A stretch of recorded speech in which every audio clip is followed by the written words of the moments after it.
Salut tout le monde, c'est Répare Facile avec une nouvelle vidéo pour vous.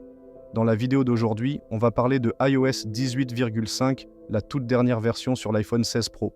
On va aborder les nouvelles fonctionnalités, la performance, l'autonomie de la batterie et surtout si ça vaut le coup de faire la mise à jour ou non. Alors c'est parti. Il y a quelques nouveautés dans cette mise à jour. La première que vous avez peut-être remarqué, c'est au niveau des fonds d'écran. Un nouveau pack de fonds d'écran a été ajouté. Si vous aimez personnaliser votre iPhone, allez voir dans cette section ici, c'est celui que j'ai ajouté. Voilà une des nouveautés visuelles principales. Maintenant, autre nouveauté pour les iPhone 13 et plus récents, et bien sûr, le 16 Pro étant le plus récent, vous verrez une connectivité satellite avec l'opérateur mobile. Cela fonctionne avec des services comme T-Mobile et leur partenariat avec Starlink, à condition de souscrire à l'option. Autre nouveauté, le contrôle parental, temps d'écran, a été mis à jour. Maintenant, lorsqu'un enfant utilise le code de temps d'écran, le parent reçoit une notification sur son propre appareil. Il y a aussi un changement du côté de l'application Mail.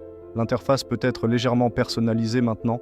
La première version n'a pas plu à tout le monde, mais cette mise à jour améliore ça.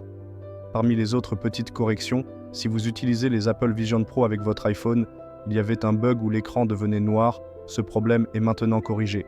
Autre correctif concernant l'Apple TV et les achats via l'iPhone. Et bien sûr, comme toujours, des améliorations de sécurité et des corrections de bugs. Donc dans l'ensemble, cette mise à jour est plus orientée correction de bugs et sécurité plutôt que grosses nouvelles fonctionnalités.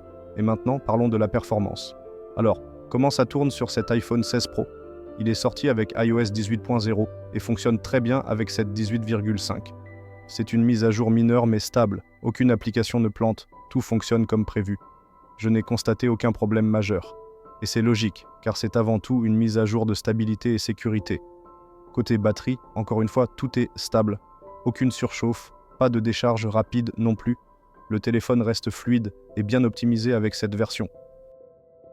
Donc pour résumer, iOS 18.5 est une mise à jour stable que je vous recommande si vous êtes sur iPhone 13 ou plus récent. Et maintenant, je veux savoir ce que vous en pensez. Avez-vous fait la mise à jour vers iOS 18,5 ? Partagez votre expérience en commentaire. Et si cette vidéo vous a été utile, merci de laisser un like et de vous abonner pour plus de tests et d'astuces iPhone. On se retrouve dans la prochaine vidéo.